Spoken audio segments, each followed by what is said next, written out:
Well, typically, I guess, when I'm going to approach a show, I treat it as one project. I try and tackle it where the pieces are cohesive enough where they look like they're made to be together, but they don't necessarily convey the same things. I just go for a specific style that I want to portray and kind of build off of that with ideas that I think will match pieces I've already started. But like this show and any solo shows I've been doing, everything is made specifically for that show, and then it's not really shown again. It's just kind of a one-time deal. No, I kind of just started making fresh images for this. I've been working with watercolors, so I just wanted to do a full body of all watercolors. For this show, I had a bunch of paintings that I've been working on. I just basically keep going. I don't really stop making paintings. I just keep making them, and yeah, so I had a whole bunch of stuff to pull from. A lot of it I've been started since we decided to do the show, so it was made more for the show. Yeah. I think I use the human figure a lot to kind of solve problems, I guess, or depict problems. I don't think there's a more problematic animal than a human, and there's so many ways to approach it because of that. I like to stress the emotions and daily struggles of the human and kind of express that in my art. I've been, I'd say for the last 4 years, kind of just focusing on mastering the figure. We've started doing figure drawing sessions once a week, and just by repeatedly doing it, it just kind of appears in your work just from doing it regularly.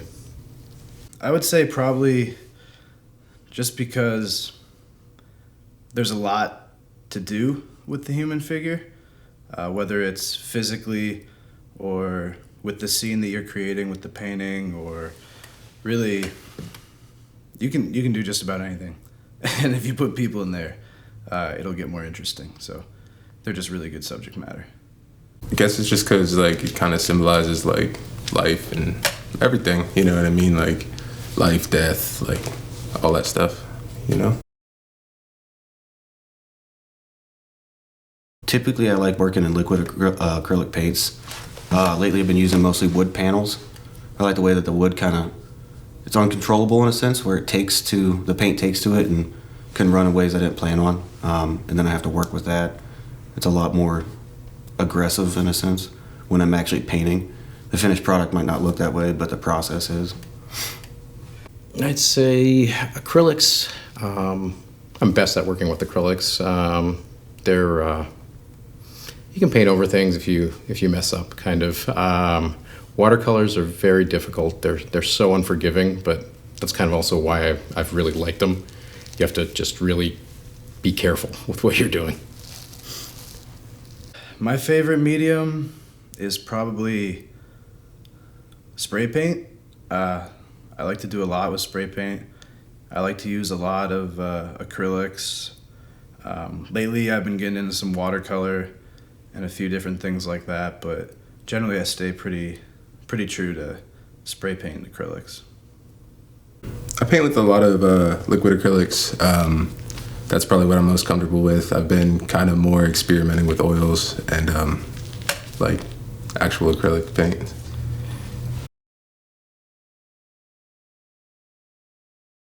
When it comes to art history, I mostly deal with the surrealists. I really draw a lot from the stretching of reality. I really appreciate that, and it inspires me a lot. Modernly, it's mostly the young local artists. I really like seeing what's happening in town, and it's moving quick. Specifically, there's no one in particular. I just really enjoy what's going on.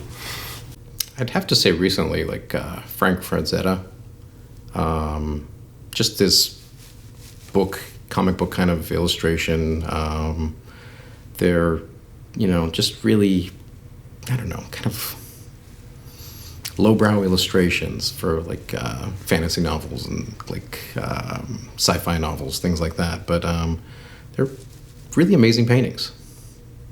Modern, I follow guys like Ollie Epp and David Donald Sutherland and Chloe Wise. She's fantastic. But I like all kinds of art. I like everything from abstract to cartoony type stuff to just downright offensive art, vulgar art.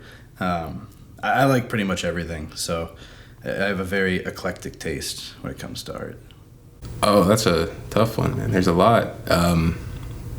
There's this dude from, I think, London, Dan Zimmerman, who's really rad. A lot of tattooers, like Timothy Hoyer, Tim Lehigh, Ed Hardy, like bunch of people. I went to the Dali Museum like a year or two ago, and that was pretty sweet to see all that. And, like in person, some of the paintings were like you thought they'd be huge, and they're just like small. And there's other paintings that are giant. You know what I mean? Like it was pretty cool to see. I think it means openness. And I kind of approached the show with that in mind, doing a piece and expanding off of that, not really holding myself back as much, limiting my ideas. It just kind of turned out how it turned out.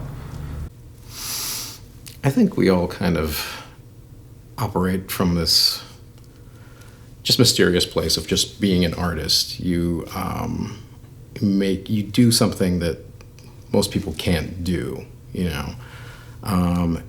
And I think just that process alone makes us kind of like a little different, and we kind of think ambiguously. You know, we present people with images that we ourselves aren't really certain of, like what it means to us. At least that's how I interpret it. I constantly kind of look at my own work and see, what is this about? Like, where's this coming from? To me, it was kind of just like an open platform, kind of like an open door, and an opportunity to do what we wanted to. While we all do similar things artistically, we all incorporate the human figure into a lot of our work. And so I think it was just kind of subconsciously known that that was what we were all going to do together. So we just kind of all took our own approach to it and did our own thing with it. And I think it's going to look great. I think people are going to be very pleasantly surprised. So, yeah. It's just kind of like whatever. It doesn't really mean anything. So I feel like it was kind of open for interpretation. You know, we could all approach it how we wanted to, and, you know, with our own styles. So